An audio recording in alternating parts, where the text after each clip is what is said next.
अपने आदमी ने क्या कहा है?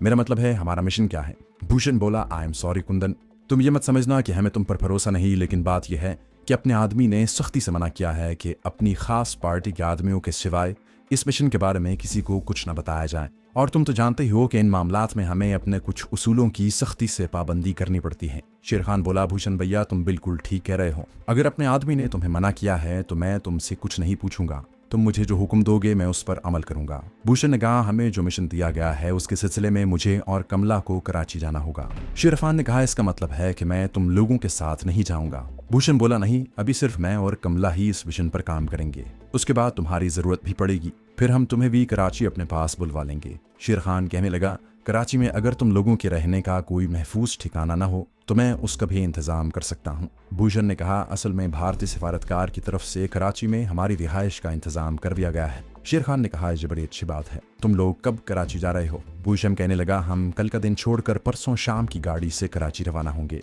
शेर खान ने कहा, मैं इसी मकान में रहूंगा। अगर मेरी जरूरत पड़ गई तो मुझे इस मकान के एड्रेस पर टेलीग्राम कर देगा। टेलीग्राम जाहिर कोड अल्फाज में ही होगी। भूषण बोला, मैं तुम्हें टेलीग्राम कर दूंगा, तुम इसी जगह रहना। रात को जब भूषण और कमला सो गए तो शेर खान खामोशी से उठकर दूसरे कमरे में गया और उसने भूषण के जैकेट के कॉलर के अंदर चिपकाई हुई हसास टेप उतारकर उसे लिफाफे में डाला और लिफाफा एक जगह संभाल कर छुपा दिया। दूसरे रोज मौका पाकर शेर खान ने रिकॉर्डिंग टेप वाला लिफाफा जेब में रखा और एक जरूरी काम का बहाना बनाकर सरदारों के बाग वाले मकान से निकलकर सीधा अपनी मुजाहिद तंजीम के बॉस के यहाँ पहुंच गया। उसे लिफाफा देकर कहा, सर ये है वो टेप जो मैंने भूषण की जैकेट के साथ चिपका दी थी। मुझे यकीन है कि इसमें वो सारी गुफ्तगू रिकॉर्ड हो गई होगी जो भूषण और भारतीय सिफारतकार के दरमियान हुई है। बॉस ने टेप ली और शेर खान के साथ लेकर एक लेबॉर्ट्री में आ गया, जहाँ टेप को एक खास मशीन में डालकर बटन दबाया। स्पीकर पर टेप में रिकॉर्ड की हुई आवाजें सुनाई देने लगी।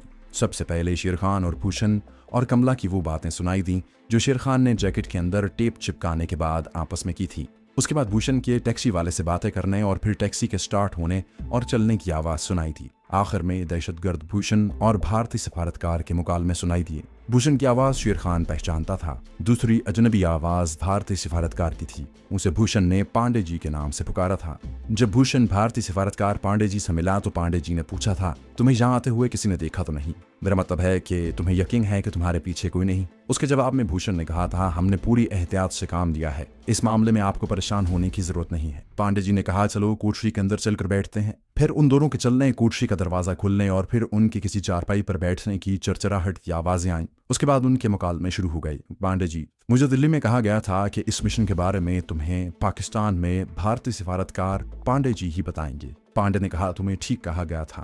भूषण बोला, ये मिशन क्या है और इसे इतना सीक्रेट क्यों रखा गया है? पांडे बोला, इसलिए कि ये एक टॉप सीक्रेट मिशन है और अगर तुम लोग इस मिशन में कामयाब हो जाते हो तो ये हमारी भारतीय हुकूमत की एक बहुत बड़ी फतह होगी, ऐसी फतह जो एक डिवीजन फौज भी हमें नहीं दिला सकती। भूषण बोला, हम इस मिशन को कामयाब बनाने की खातिर अपनी जान तक लड़ा देंगे। पांडे ने कहा, इस मिशन पर तुम्हें और कमला को अकेले ही कराची जाना होगा, जैसा कि तुम्हें पहले बता दिया गया था। तुमने अपने साथी कुंदन से बात कर ली है? भूषण ने कहा, जी हाँ, हमने उसे कह दिया है कि इस मिशन पर मैं और कमला अकेले ही जाएंगे। तुम पीछे सरदारों वाले बाग के मकान में ही रहोगे। आपको कुंदन के बारे में अमृतसर हेडक्वार्टर से फुल रिपोर्ट मिल गई होगी। पांडे बोला, हाँ, रिपोर्ट के साथ हमें उसकी तस्वीर भी मिल गई है। मैं उसकी फोटो दिखाता हूँ, ये है ना कुंदन की फोटो? भूषण ने कहा, जी हाँ, ये कुंदन की ही फोटो है। पांडे ने कहा, बस कुंदन यहाँ तुम्हारे पिंडी वाले मकान में ही रहेगा। तुम दोनों 2 दिन में कराची चले जाओगे। वहाँ कराची के रेलवे स्टेशन पर सेवा जी तुम्हें लेने आएगा। सेवा जी को तुम दोनों की फोटो दिखा दी गई है। वो तुम्हें पहचान लेगा और तुम्हें कहेगा, अस्सलाम वालेकुम अब्दुल शकूर भाई, ये है सेवा जी की फोटो, इसे अच्छी तरह से देख लो। भूषण ने कहा, ठीक है, शक्ल से तजुर्बाकार लगता है। पांडे बोला, इस रॉ के लिए काम करते 10 साल हो गए हैं, तुम लोग इसे मियाँ जी कहकर बुलाओगे। अब अपने मिशन के बारे में सुनो। कराची में पीर जी नाम के एक बहुत बड़े मशहूर मजहबी लीडर रहते हैं। वो मुसलमानों के एक दीनी फिरके के लीडर हैं। तुम्हें पीर जी को कत्ल करना है। अगर तुम उन्हें कत्ल कर दोगे तो उनके फिरके के लोग इस कत्ल की सारी जिम्मेदारी दूसरे मजहबी फिरके पर डालेंगे। इस तरह मुसलमानों के 2 बहुत बड़े मजहबी फिरकों में जंग हो जाएगी और वो एक दूसरे को कत्ल करना शुरू कर देंगे और कराची बल्कि पाकिस्तान में इंतशार और अफरा तफरी की सूरत पैदा हो जाएगी। और यही हम चाहते हैं। मगर पीर जी को कत्ल करना इतना आसान नहीं है। मुसल्लाह बॉडीगार्ड हर वक्त उनके साथ होते हैं। भूषण ने कहा, वो किस वक्त अपने घर से निकलते हैं, कहाँ कहाँ जाते हैं और उनके बॉडीगार्ड्स की तादाद कितनी है? पांडे ने कहा, ये सारी बातें तुम्हें हमारे कराची में मुकीम आदमी सेवा जी से मालूम हो जाएंगी। दोस्तों, आगे बढ़ने से पहले आपसे गुजारिश है कि अगर आपने अभी तक इस चैनल को सब्सक्राइब नहीं किया तो इसे सब्सक्राइब कीजिए और वीडियो पसंद आने की सूरत में इसे लाइक, शेयर और कमेंट करके हमें बताइए कि आपको हमारी वीडियो कैसी लगी। तो आइए कहानी की तरफ चलते हैं। वो इस बारे में तुम्हें पूरी तरह से गाइड करेगा। भूषण ने पूछा, लेकिन इस मिशन में कमला का मेरे साथ जाना मुनासिब नहीं रहेगा। ये मेरा साथी ख्याल है। पांडे ने कहा, कमला को हम इसलिए तुम्हारे साथ भेज रहे हैं कि ये तुम्हारे लिए रास्ता साफ करेगी। भूषण ने पूछा, वो कैसे? वो इसी तरह कि पीर जी जुमेरात के रोज बीमारों के लिए अपने बंगले पर दुआ भी करवाते हैं। कमला अपने बीमार बच्चे की मां बनकर पीर जी के पास दुआ करवाने जाएगी और अपनी कोशिश और अय्यारी से पीर जी के शेड्यूल के बारे में अंदरूनी मालूमात हासिल करके तुम्हें बताएगी। भूषण ने कहा, एक बात याद रखो, आज तक मुसलमानों में मुख्तलिफ मजहबी फ़िरक़ों के दरमियान जितने भी फसादात हुए हैं वो हम नहीं करवाए हैं, वरना एक फ़िरके का मुसलमान दूसरे फ़िरके के मुसलमानों को कत्ल करने या उनसे नुकसान पहुंचाने का सोचता भी नहीं। इसलिए ये काम बहुत सोच समझ कर करना होगा और इसमें कामयाब होना होगा। भूषण ने कहा, आप फिक्र न करें। पांडे बोला, बस अब तुम कराची जाने की तैयारी शुरू कर दो। सेवाजी को तुम्हारे बारे में सब कुछ बता दिया गया है। कल का दिन छोड़कर तुम परसों की रात गाड़ी से कराची रवाना हो जाओगे। उसके बाद खामोशी छा गई जिसमें कागजों की खड़बड़ की आवाज थी। फिर पांडे की आवाज उभरी। पांडे ने कहा, ये कुछ रकम है, इसे अपने पास रख लो। बाकी तुम्हें कराची में जितनी रकम दरकार होगी वो सेवाजी से मिल जाएगी। याद रखना, कराची के स्टेशन पर सेवाजी तुम्हें अस्सलाम वालेकुम अब्दुल शकूर भाई कहकर मिलेगा और तुम उससे मियाँ जी कहकर बुलाओगे। भूषण ने कहा, याद रहेगा। पांडे बोला, इस मिशन के बारे में अभी कुंदन को भी न बताना। हम इस सिलसिले में इंतहाई राजदारी से काम लेना चाहते हैं। भूषण ने कहा, आप जैसा कहते हैं हम वैसे ही करेंगे। पांडे ने कहा, अब तुम लोग वापस जाओ। पहले तुम जहां से निकलोगे मैं तुम्हारे जाने के बाद निकलूंगा।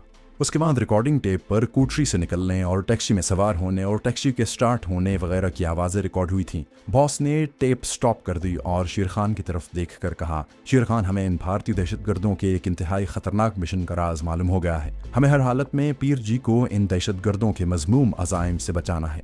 मैं तो कहता हूँ कि उन्हें गिरफ्तार करवा देना चाहिए। शेर खान ने कहा, सर, अगर हमने इन्हें गिरफ्तार कर लिया, जो हम बड़ी आसानी से कर सकते हैं, तो इनका कराची वाला गिरोह हमारे हाथ से निकल जाएगा। हम उनके साथ सेवाजी और सेवाजी के दूसरे भारतीय दहशतगर्द साथियों को भी पकड़ सकते हैं। सिर्फ भूषण और कमला के गिरफ्तार होने से पीर जी की जिंदगी महफूज नहीं हो जाएगी। यही काम उनकी गिरफ्तारी के बाद कराची वाले दहशतगर्द भी कर सकते हैं। बॉस ने कहा, तुमने ठीक कहा। ठीक है, तुम इन लोगों के साथ जाओगे जो लोग परसों रात की गाड़ी से कराची जा रहे हैं। तुम कोई भेस बदल कर उसी गाड़ी में सवार हो जाओ और उन पर निगाह रखो। और जब कराची के स्टेशन पर ये लोग अपने आदमी सेवाजी से मिलेंगे तो तुम सेवाजी की शनाख्त करने के बाद उनका पीछा करोगे।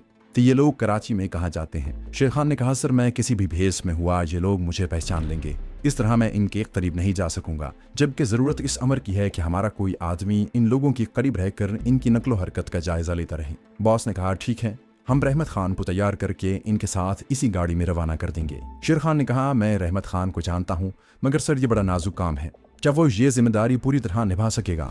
बॉस ने कहा, रहमत खान भेस बदलने का माहिर है और हम उसे पीर जी का चेला बनाकर उस भेस में भेजेंगे। तुम सिर्फ इतना करो कि रहमत खान को दहशतगर्द भूषण और कमला की शक्लें दिखा दो। बाकी सारा काम रहमत खान खुद कर लेगा। बाकी तुम भी उसी ट्रेन में कराची जाओगे, मगर भूषण, कमला और रहमत खान को अपनी शक्ल नहीं दिखाओगे। शेर खान ने कहा, ठीक है सर, आप ऐसा करें कि रहमत खान को आज सूरज गुरूब होने से पहले हमारे मकान पर भिजवा दें। उसे कहें कि वो मुलाजिम रमजानी का रिश्तेदार बनकर उससे मिलने के बहाने आ जाए।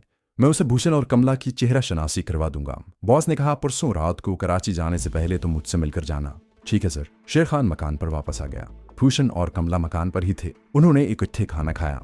शेर खान ने भूषण से कहा, भूषण भैया, कराची की टिकट तुम्हें कल ही मंगवा लेने चाहिए, वक्त पर शायद टिकट न मिले, बड़ा रश होता है। भूषण बोला, कुंदन भैया, कल टिकट इसी जगह पहुंच जाएंगे। शेर खान समझ गया कि भारतीय सिफारतकार उनके लिए टिकट मुहैया करेगा। तीसरे पहर शेर खान रमजानी की कोठरी में गया तो वहां रहमत खान पहले से बैठा हुआ था। शेर खान के गले लगकर मिला और बोला, शेर खान, वो भारतीय दहशतगर्द कहाँ है? शेर खान ने कहा, तुम उस खिड़की की ओट में छुपकर खड़े हो जाओ, मैं उन्हें लेकर इस तरफ से गुजरता हूँ। ये कहकर शेर खान कोठरी से निकल आया। उस वक्त भूषण और कमला कमरे में अंदर बैठे बातें कर रहे थे। शेर खान ने जाते ही कहा, भूषण भैया, आज चाय बागीचे में बैठकर पीने को जी चाह रहा है। कमला ने कहा, कुंदन ने मेरे दिल की बात की है, मैं भी इस कमरे में बैठ बैठ कर तंग आ गई हूँ। भूषण बोला, हमें जरा एहतियात से काम लेना चाहिए। शेर खान बोला, भैया, यहाँ इर्द गिर्द करीब कोई मकान नहीं है, हमें कोई नहीं देखेगा, और देख भी लिया तो क्या है, तुम लोग मेरे मुसलमान दोस्त बनकर जहाँ रह रहे हो। भूषण और कमला उठकर शेर खान के साथ बाहर बागीचे में आ गए। शेर खान ने कहा, जरा चहलकदमी करते हैं। शेर खान भूषण और कमला को अपने साथ चलाता हुआ रमजानी की कोठरी के आगे से गुजर गया। रहमत खान ने दोनों यानी भूषण और कमला को नजर भर कर देख लिया।